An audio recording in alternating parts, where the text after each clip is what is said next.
today was quite the news day. And I was really glad to remember that we had this at least virtual gathering to be together on a day like today, and the the violence of what happened today in the White House, right? And just wanting to having a moment of love and rage to Palestinians all over the globe who had their land and rights so grossly taken from them. So I am just glad that we're getting this opportunity to expand our thinking together. I actually think it's that Professor Azoulay has a perfect offering for us as far as in the face of authoritarianism, rising authoritarianism throughout the globe. And the example of it today of Trump and Netanyahu, I think that what she has to offer us can help us think differently and bigger, and because it's clear we have to try something different to realize not just Palestinian freedom, but ensure freedom for all of us.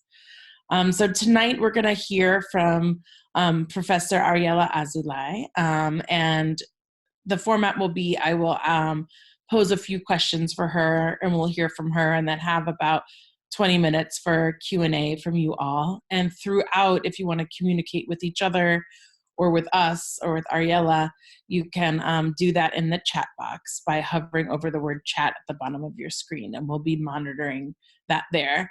And Tali Ben Daniel, who's here also from JVP staff, will be a support for you all in the chat box. So I think we should go ahead and get started. So I had the privilege of meeting Professor Azoulay at Brown University a few months ago when I was invited there by the Brown Jewish Voice for Peace chapter and the Brown Students for Justice in Palestine chapter to speak alongside Linda Sarsour and Omar Barghouti. And Ariella was actually my moderator at that event. And even just from the experience of her holding the space for us that evening and the questions she posed, I knew that she had a lot to offer to the JVP community. So I immediately thought of this moment of bringing her here to all of you and to all of us. She's an author and art curator. She's a filmmaker and a theorist of photography and visual culture. She's a professor of modern culture and media in the Department of Comparative Literature at Brown University. Her new book, which we'll be discussing tonight, Potential History, Azoulay calls on us to recognize the imperial foundations of knowledge and refuse its strictures and its many violences. So we'll hopefully just get right into it with you, Ariella, if that's okay.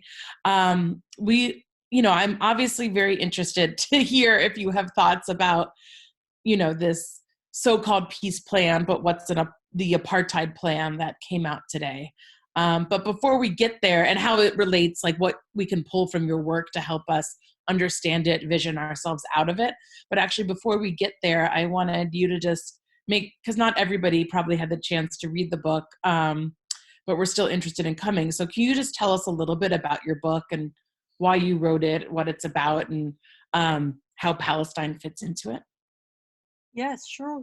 So first of all, thank you for inviting me. It's really a pleasure to talk to you and to be in the company of all these people that I don't know, but I'm happy to converse with. And yes, let's start with the book before we move to the yet another imperial plan that was offered today by those who do not own the land to other people who live there or were expelled from it. So starting with the book. So usually I don't like to emphasize the disciplines from which I'm coming, but let me just add to your generous introduction that I'm working also, in political theory, and this matters to the question that are at hand. It's a combination between, exploration through visual materials, photography, but also it's an attempt to change the foundations of the discourse of political theory, because political theory was crafted, I would say, by people who were implicated in the imperial project. And the project of my book is to unlearn imperialism. And but I lost you. I don't know, I don't see you. Let me find you on my screen. Oh, Are you Alissa. talking about me? I'm there she is. here. Okay, sorry. So I think that the project of the book is really to account for what is obvious, but somehow imperialism made it not obvious. And just to give it through the example of Palestine, it's obvious that when people take from you what belonged to you, or people take from you your rights, it's obvious that at a certain point they should be rendered, right? They should be restituted, or there should be compensation. But this became very complicated under the imperial project, because part of the imperial project is not only to impose a political regime, but it also to impose a regime of knowledge. And the regime of knowledge that imperialism created, for example, to destroy Palestine in 1948 and to make us believe that Israel and Palestine are two different entities for which we need another peace plan, this is part of the imperial production of knowledge. And the book attempts to unlearn this epistemology, I would say, or these narratives that tell us that what imperialism wants to destroy is really gone. And Palestine is not gone. Palestine is there, and it is not a different entity. It is in the same place where Israel claimed to be. So unlearning imperialism is an attempt to unlearn the objects that imperialism give us to study. It is an attempt to unlearn the categories with which we are being expected to study. And for me, this book, unlike many of my previous books, is not a book about Palestine, but it's a book in which Palestine, and exactly I'm coming back to your question, how does Palestine fit in? How does Palestine fit in? Exactly in the sense that I spent 10 years in unlearning imperialism. Unlearning imperialism, or the imperial project, from the very beginning, from its very beginning, which I associate with 1492, with the brutal invention of the New World, with the expulsion of Jews and Muslims from the from Spain and Portugal, and with the witch hunt, and with a few other imperial, let's say, configurations of violence. And before I started to work on this book, I studied Palestine and Israel in the context of from 48 till today. What I did in this book, what I'm doing in this book, is an attempt to understand Palestine as another colonial project. As another colonial project, it means to de-exceptionalize Palestine, which means to understand Palestine as something that is part of the bargain that exceptionalized the Jews in the post-Holocaust era, which means that the Jews were introduced into what is called the Judeo-Christian narrative or paradigm, in exchange of being empowered to become part of the white imperial supremacist world that can destroy other cultures and create or impose new cultures. And this is the project of Israel. So Israel was born at the moment of, let's say, the big promise of decolonization that followed the end of World War II. And at the same time, when we started to see how decolonization becoming closer than ever, at this moment, a group of Jews were empowered with the power to colonize another part of the world and to create a new culture at the expense of the culture that they were empowered to destroy. In this sense, the way that I study the question of Palestine is also a personal way. I would say I'm asking, what does it mean to be born an Israeli? What does it mean that your parents are mobilized by the state to become agents of erasure of memory? And when I'm speaking about the erasure of memory, that my parents of people at my age or in Israel, they became actors of forgetting their own identity too. My mother was born a Palestinian Jew. And when the state of Israel was created, when Palestine was destroyed, she had to accept her new identity, which is an Israeli Jew. And I was already born into this identity. And I think that Unlearning Imperialism, as I offer it in the book, is trying to reconnect to the memories of your previous ancestors, not necessarily your parents, not necessarily the closer generation to you, and claiming other identities that we have been told that are not ours. My father was born in Algeria, and he wanted to identify himself as a French subject, even though, of course, he was not a French subject because the French never fully recognized the Jews.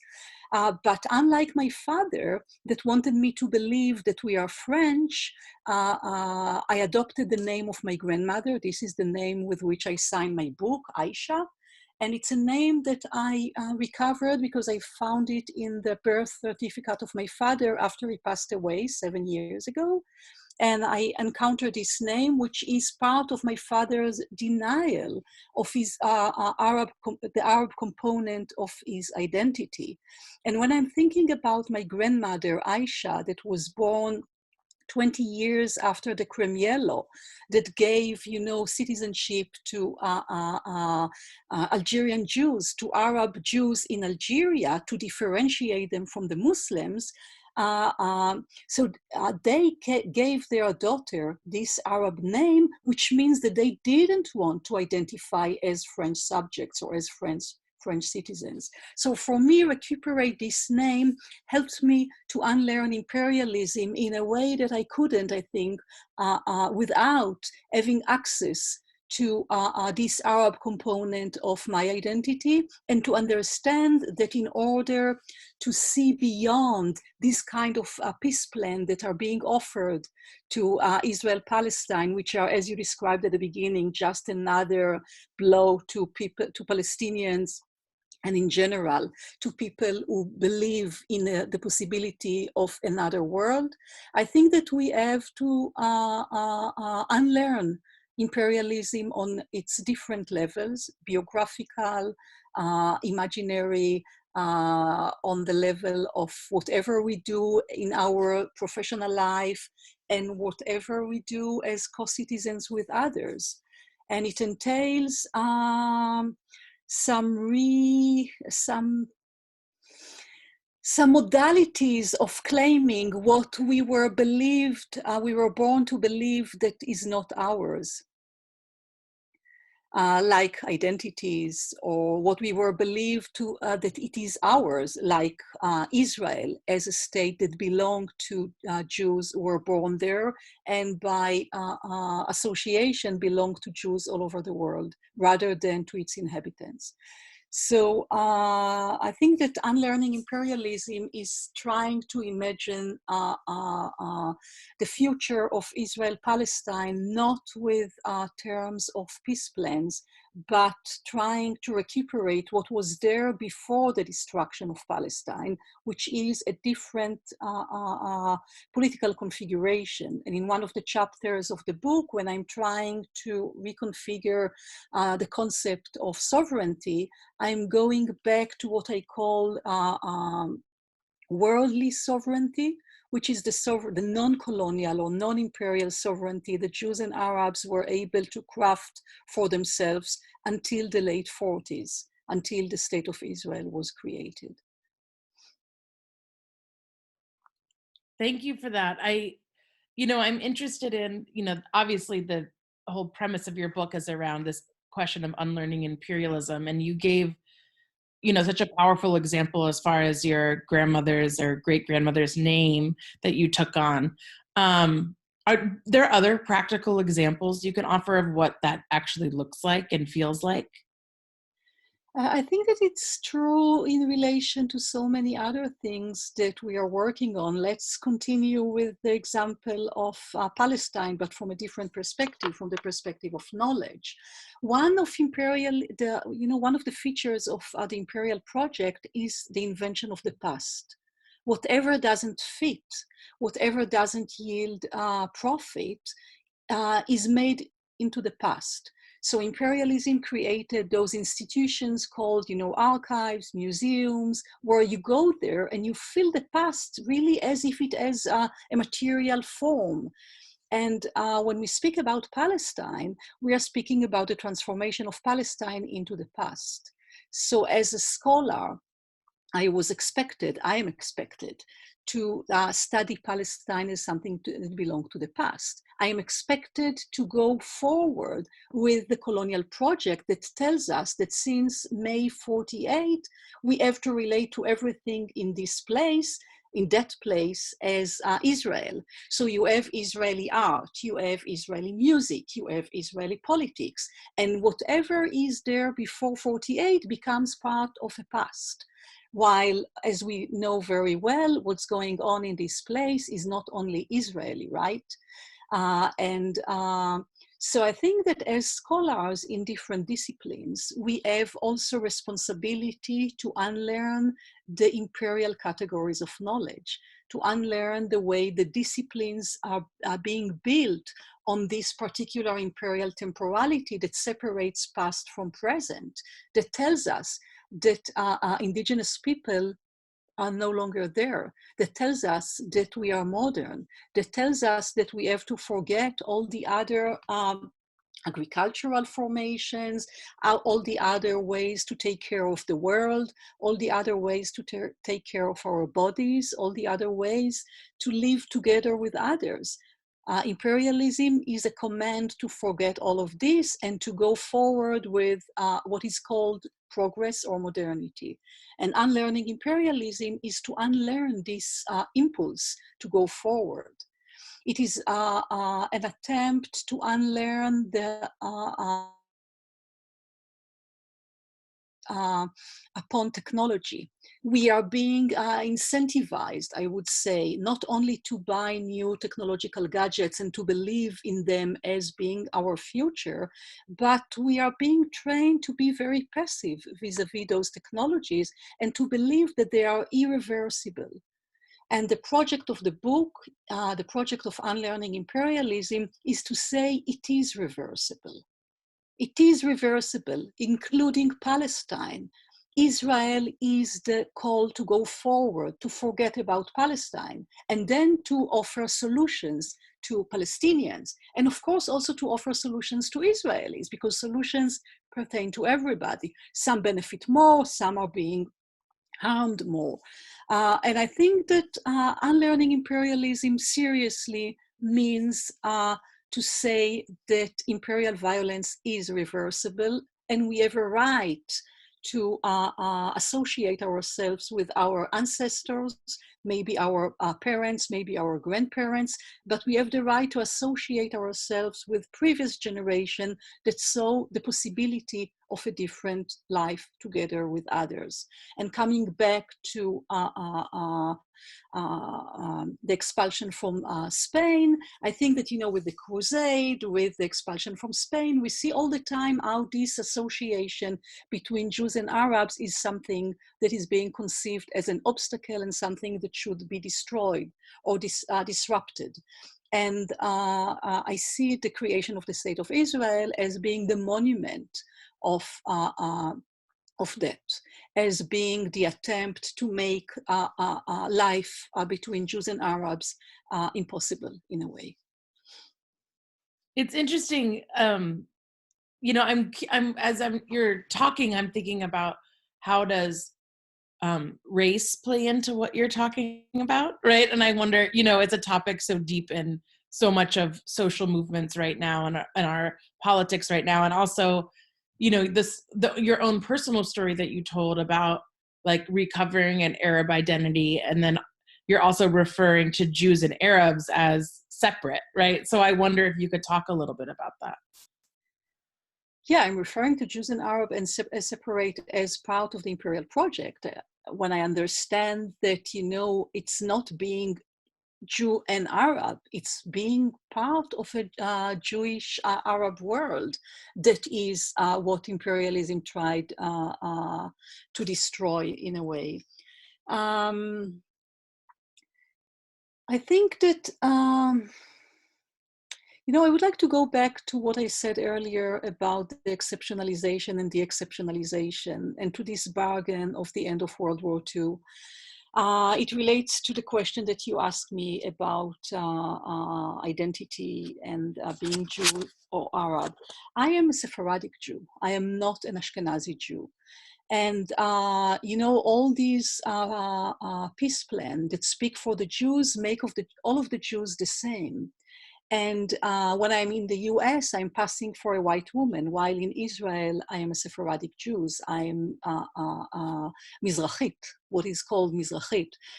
And this bargain allows people to speak for the Jews as if the Jews was one entity that is one side in this story, for example, of Palestine. And I think that we have to undo this homogeneity. We have to de-exceptionalize the suffering of the Jews and think about what was expected from the Jews when the end of the Holocaust was the end of the Jewish suffering that became exceptional, and the Jews were mandated with creating suffering of other people, for example, the Palestinians. So I think that when we think about these peace plans, we cannot allow ourselves to think about them in a separately from the attack on the BDS, the attack on this civil movement of boycotting Israel. Because when you see how in different places in the world there are legalization or delegalization of supporting the BDS, we have to understand it as part of these kind of peace plans that are being offered to this place. It means that Palestinians are out of the story. Again, Jews are being given with quotation mark, something like the peace plan by those kind of imperial powers. In this case, it's the US, but it goes back to the Balfour Declaration that, you know, the British gave the Jews what didn't belong to them. Today, another peace plan was given to the Jews, and Palestinians are not only not part of the conversation, but this peace plan again comes with the denial of the obvious that we started to talk about at the beginning of this evening, the obvious, which is the right of Palestinians to return to their place. So Palestinians are being expected to give up on this obvious right, which is the right to go back to their homes. And we as Jews are being asked to be the guardian of the denial or the expropriation of this obvious right from Palestinians. So I don't know if it replies directly to your question, but No, it's interesting, and I feel like it makes me curious too about what you were talking about, the past and the future before, about and I'm curious how you understand, and when you were talking about the invention of the past and this expectation to go forward, it made me curious about, like, what do you propose around our orientation to time, right? And so when you just were talking about Palestinian refugees returning home, it made me wonder even yet again, how does that fit in, right? So how do you situate us in time in related to the past and this resistance about just going forward as things are? Or maybe I'm misunderstanding what you're offering. You know, I would like to answer from two different perspectives. One of them is that if we reject the imperial temporality that made Palestinians to be those who, you know, lost the train in a way, because everything was offered to them in 47 with the partition plan, and they didn't take it with quotation mark, so they lost it, and Israel went forward. If we forget or reject or refuse to embrace this temporality, we have to put ourselves all the time at this moment of imperial violence, which is 1948.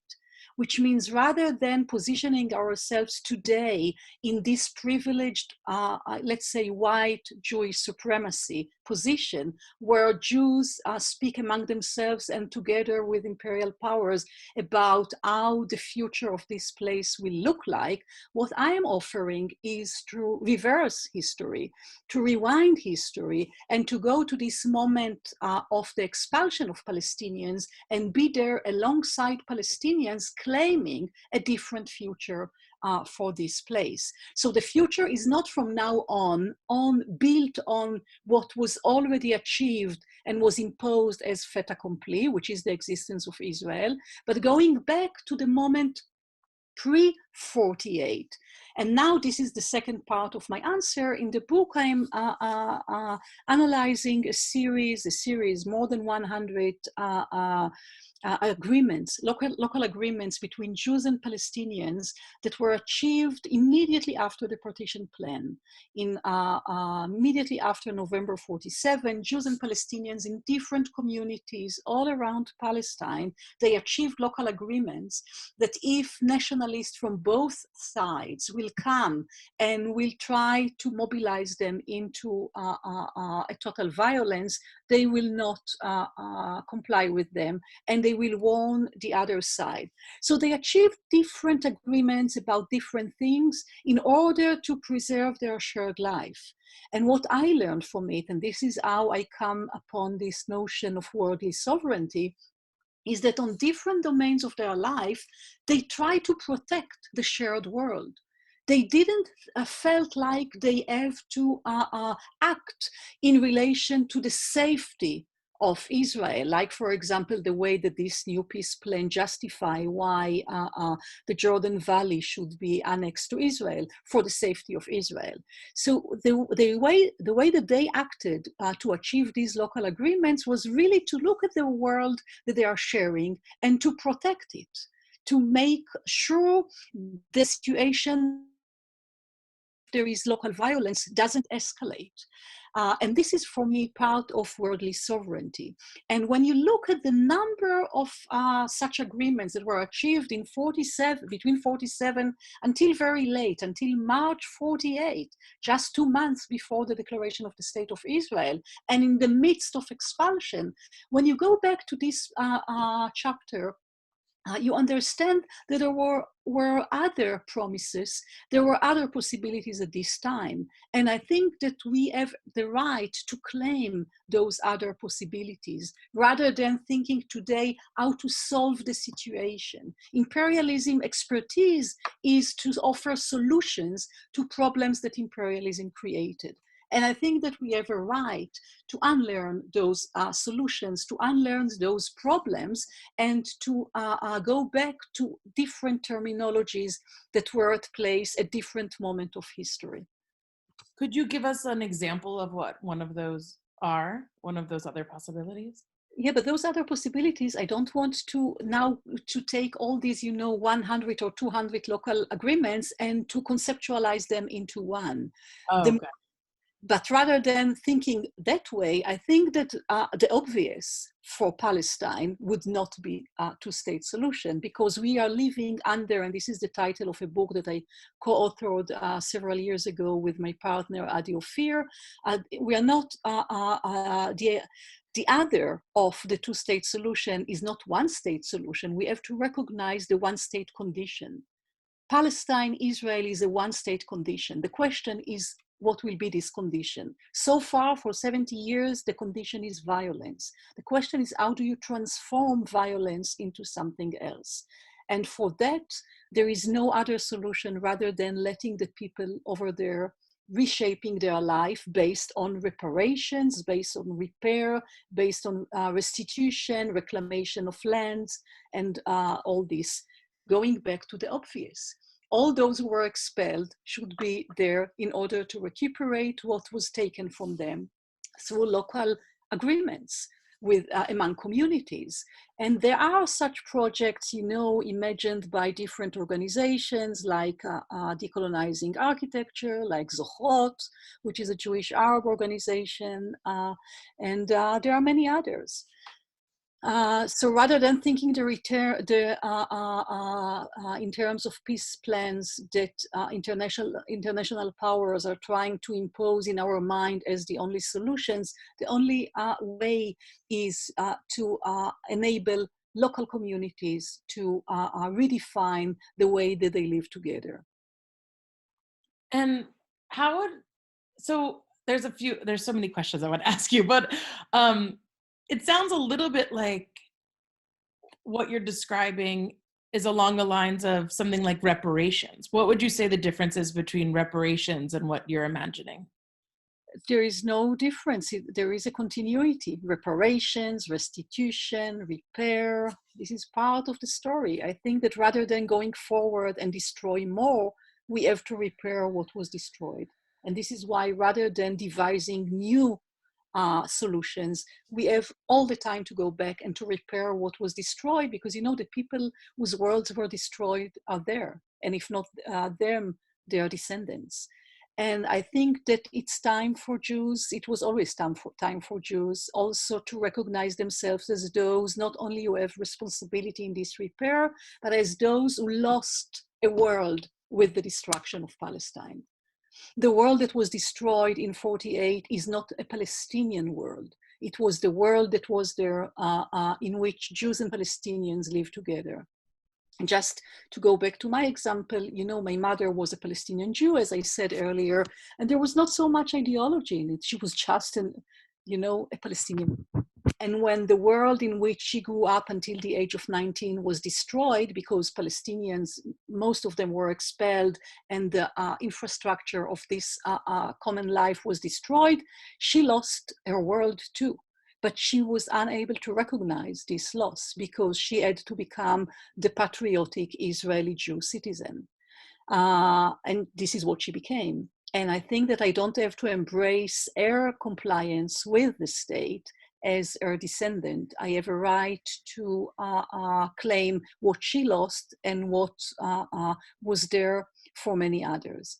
So the Nakba for me is not only the destruction of Palestine for Palestinians, it's the destruction of Palestine as a non-imperial possibility of shared life. And without, of course, erasing the differences between the loss for the Jews and the loss for Palestinians. But I think that we must create this, or we must recuperate this common ground that Palestine is a catastrophe point, not only catastrophe from the perspective of Palestinians. The destruction of Palestine, sorry. Yeah. So I want to bring up the topic of anti-Semitism, which is one that, we've been talked about a lot at JVP in recent weeks in particular, right? Both through the rise of violent anti-Semitism targeting Jewish communities in the US over the past year and a half in new ways. And also at the same time, the weaponization of anti-Semitism against critics of Israel, most dramatically with the executive order that Trump signed into law in December, alongside the same people assembled today who were cheering on this apartheid plan he signed, right? They're all part of the same project.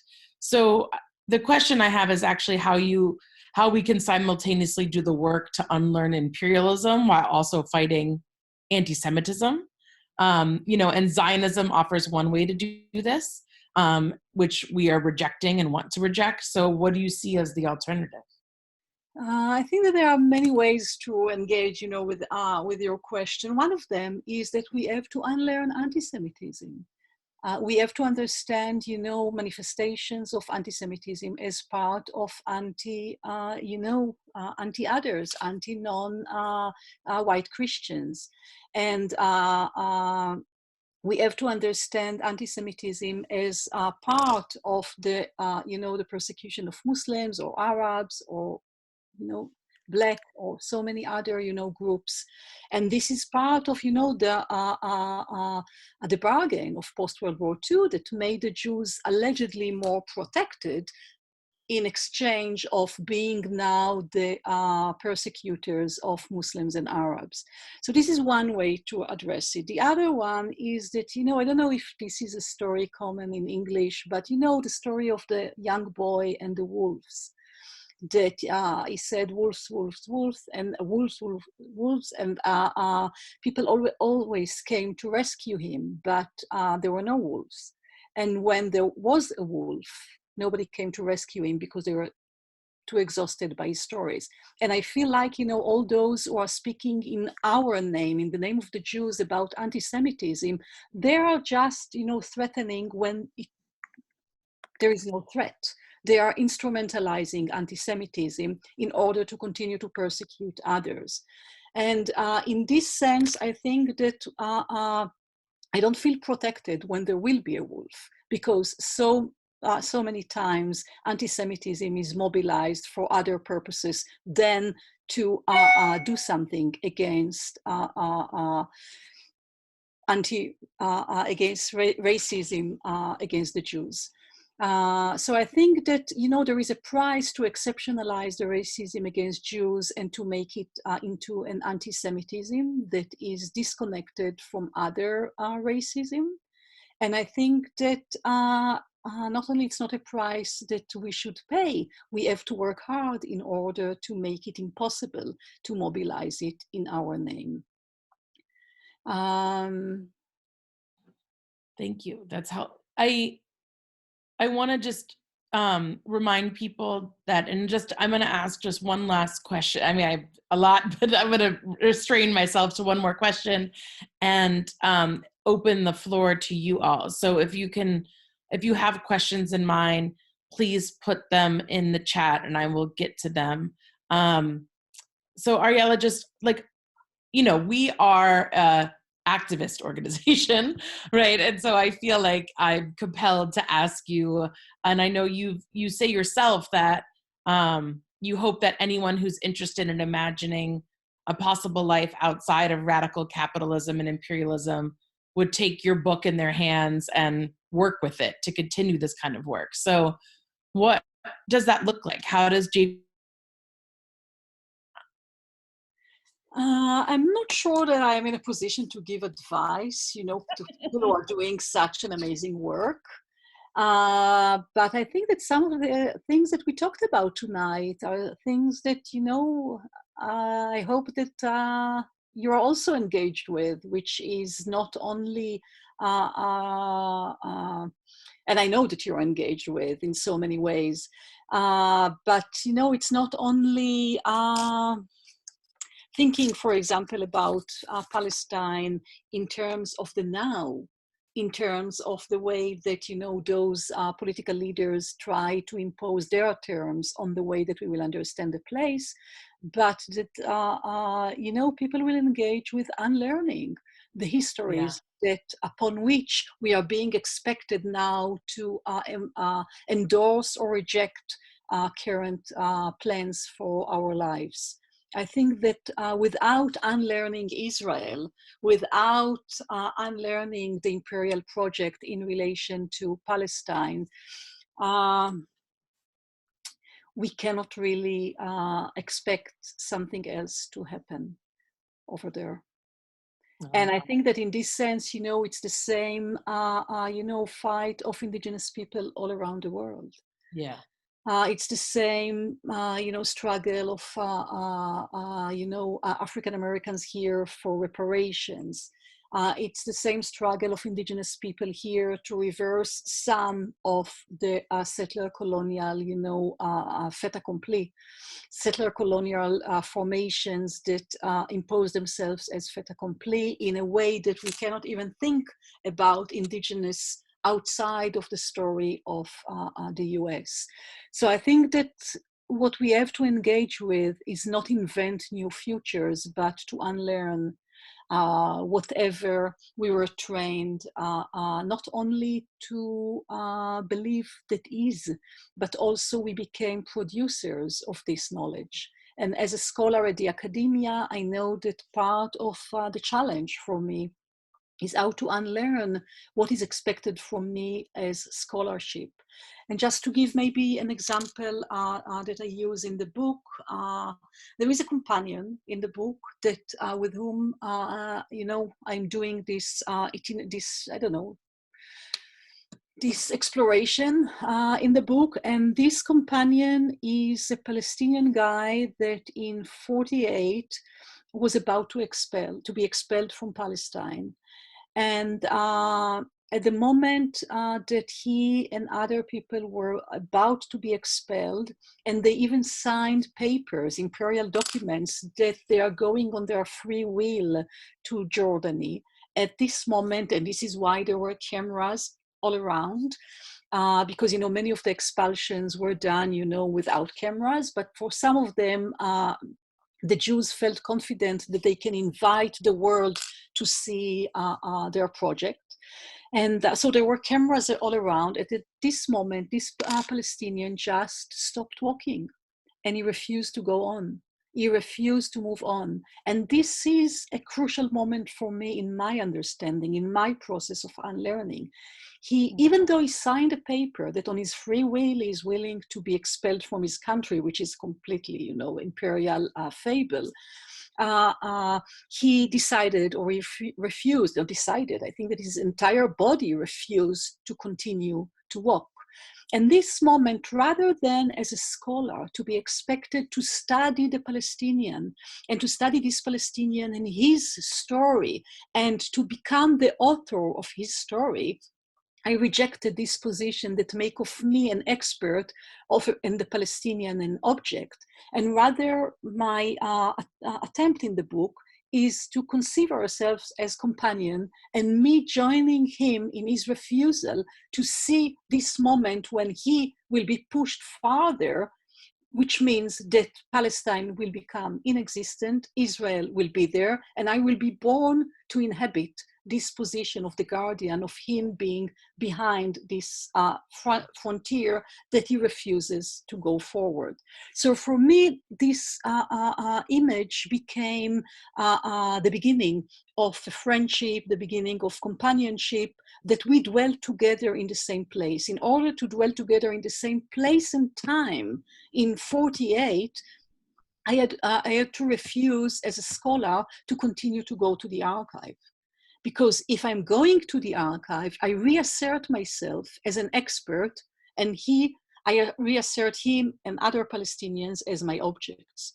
So I had to disrupt this relationship created by scholarship that makes of us experts, producing amazing knowledge, but as experts of others who are being excluded from the conversation. And what we saw today with this peace plan, and what we saw throughout all the peace plans, is that Palestinians were, from the very beginning, were removed from the conversation. And just let's remind ourselves that in March 1949, the peace agreement that enabled the recognition of Israel by the UN was achieved between Israel, already as a sovereign power, which is completely ridiculous, of course, and the other sovereign state, Jordany, Egypt, Syria, etc.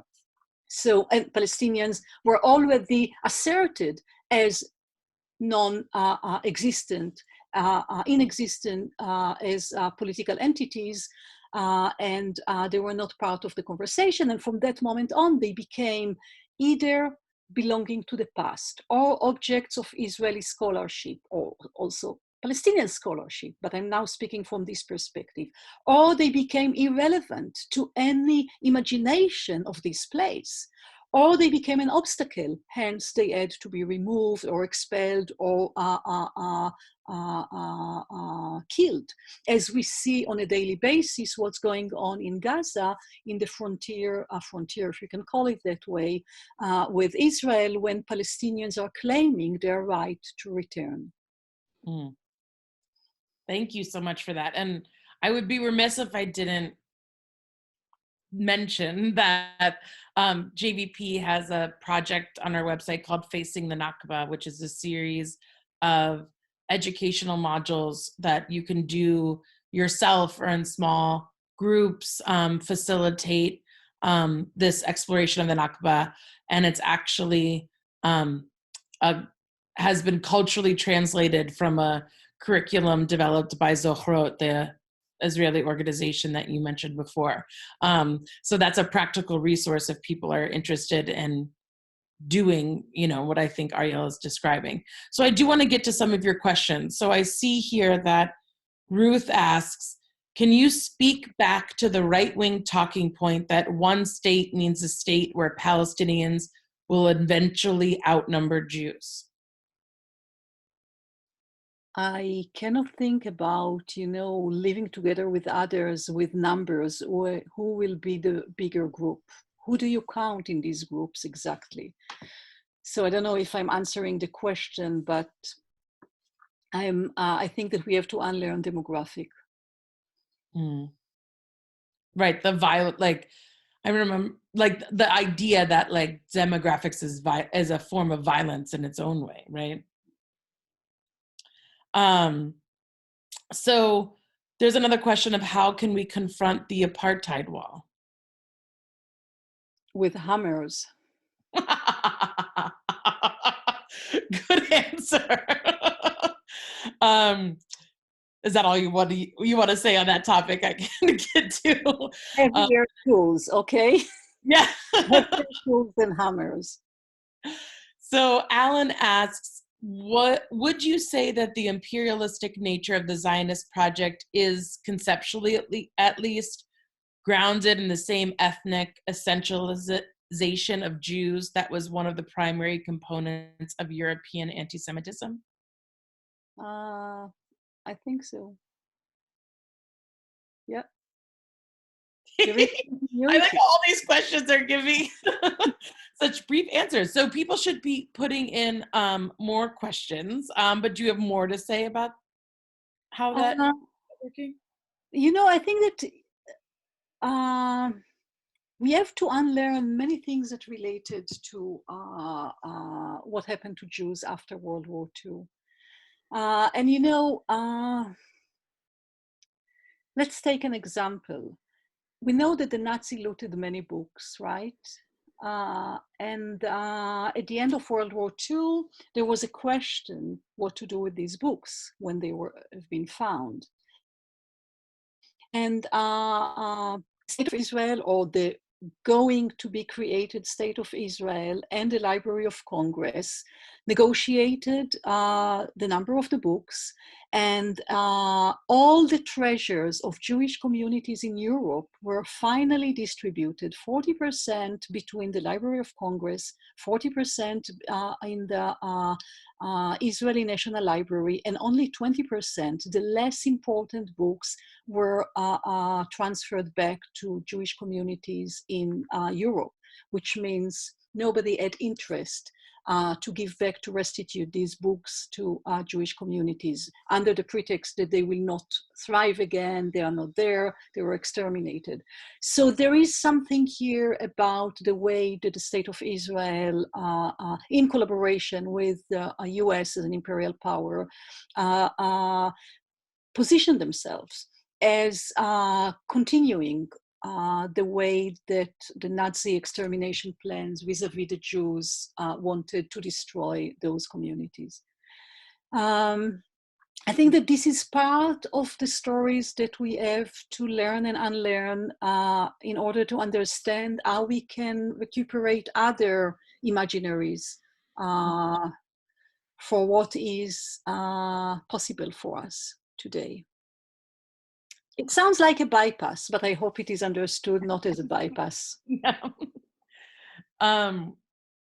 Great. So there's a question from Rebecca about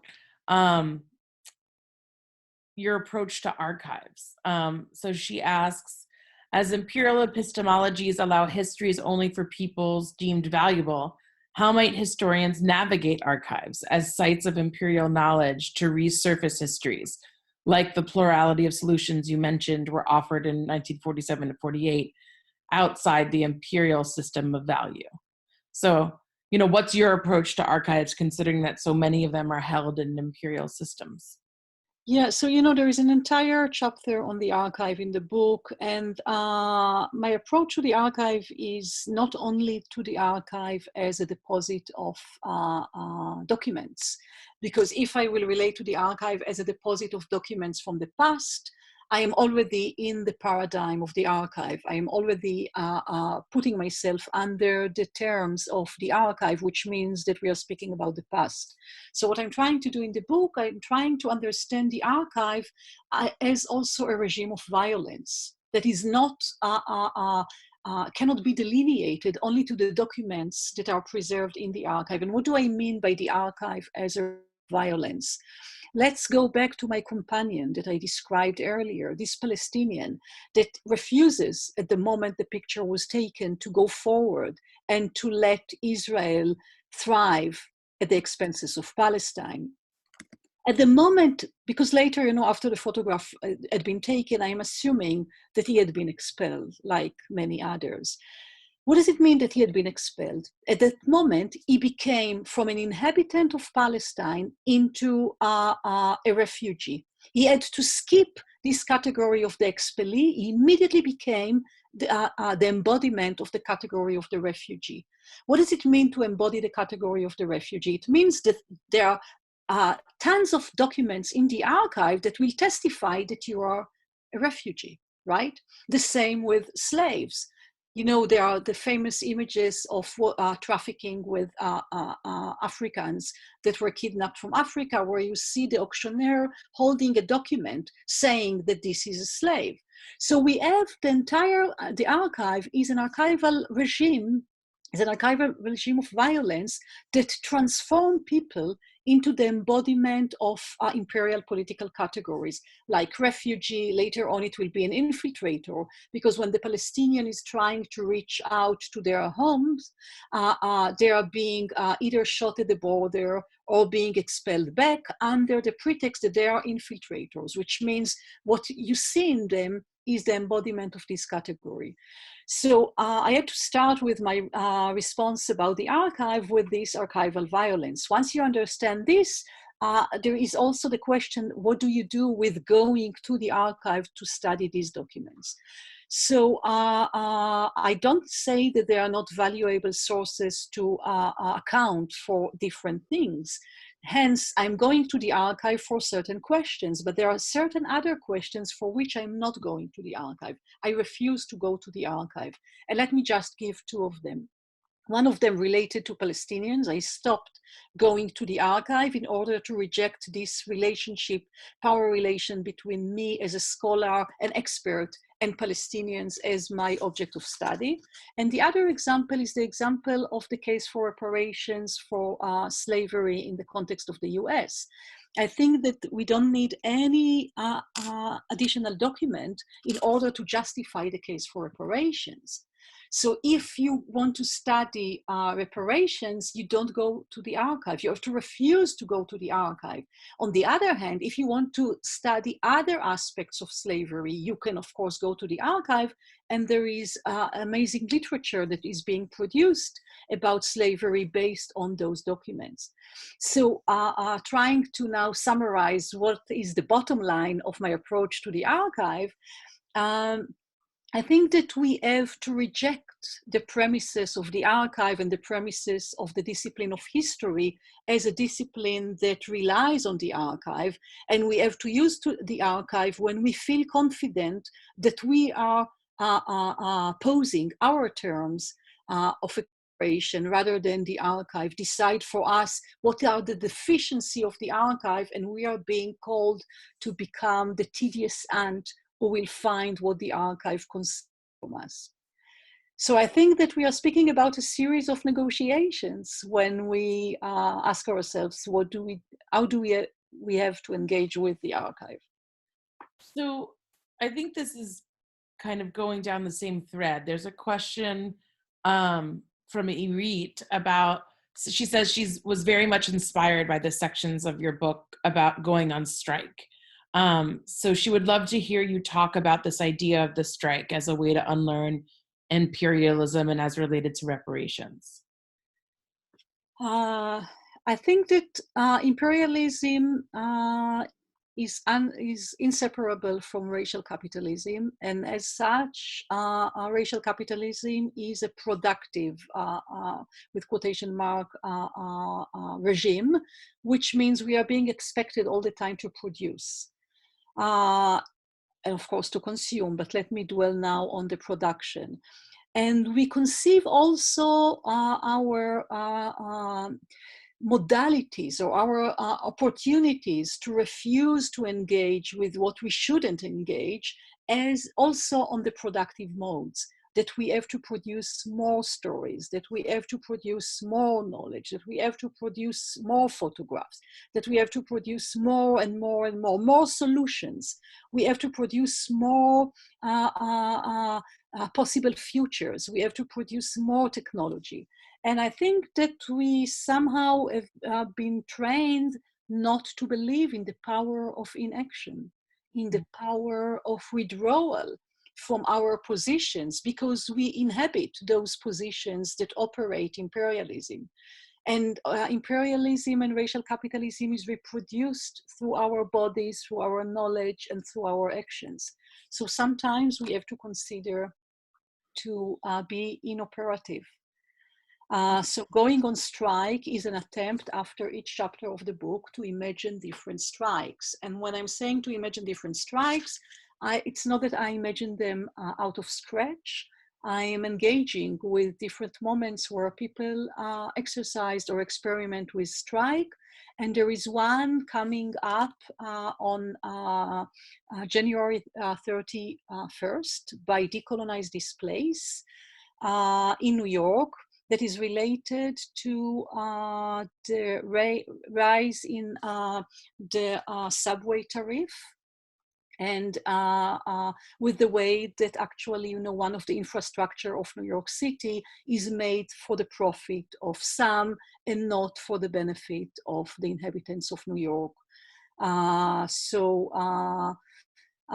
Imagine going on strike. There are many people who are imagining this and going on strike in different places. There is also a movement now in Brazil that is related to going on strike in relation to freedom of movement, and in many other places.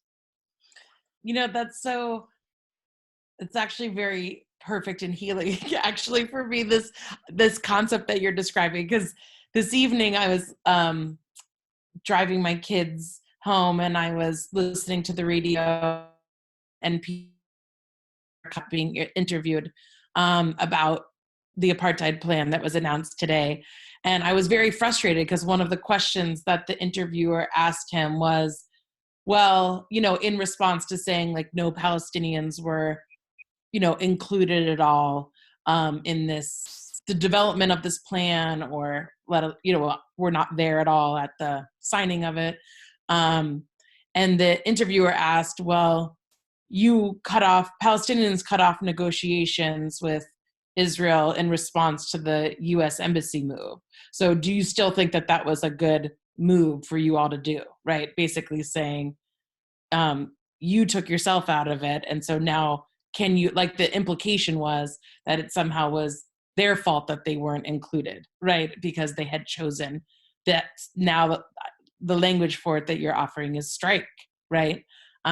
So I think I wonder if that resonates, or if I'm understanding right the concept that you're offering. Yeah, you are understanding perfectly right. And I think that it goes back, to the Anglo-American committee that was sent to Palestine to gather, information about what the Jews and Palestinians think about the partition of Palestine, as if it is really not a regime of violence to partition the world.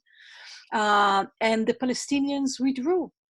And I would expect, that Jews will also boycott this committee that came to gather information on how to destroy Palestine and to prepare the terrain actually for the Jews who volunteered to act and to engage with this committee. So it doesn't mean that going on strike is necessarily a successful, leads to a success or leads you to reach out to your plans. but I'm not sure that engaging with action is necessarily always the good thing. And I think that we have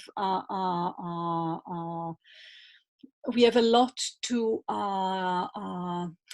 There are different moments in history, I think, when withdrawing from action teaches us that this would be the right thing to do rather than the wrong thing to do. So we shouldn't also think about it only in terms of success or failure, but we have to think about it also as a mode of being in the world. And I think that in this world that is ruled by imperialism and racial capitalism, we are being asked all the time to be complicit with violence, and actually to exercise violence without holding arms. I think that we should consider seriously to withdraw from so many of the positions through which we are actually complicit of violence. And I think that as being born an Israeli is a light weapon to keep Palestinians outside of their land. And we have to ask, what does it mean to be an Israeli in this sense? What does it mean to be the light weapon of the regime, even without going to the army, even without holding a weapon?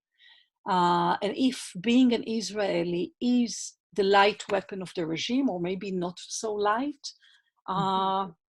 maybe we have to unlearn our citizenship. Well, we are at the end of our time with you this evening, but I think that was a lovely challenge for us, a perfect challenge in this political moment. Thank you so much, Ariella, for your time.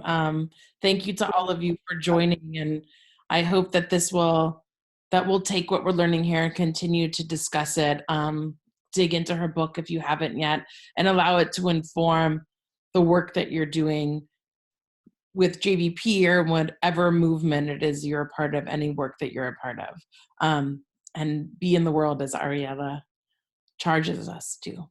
Thank you so much. Thank you. Good night.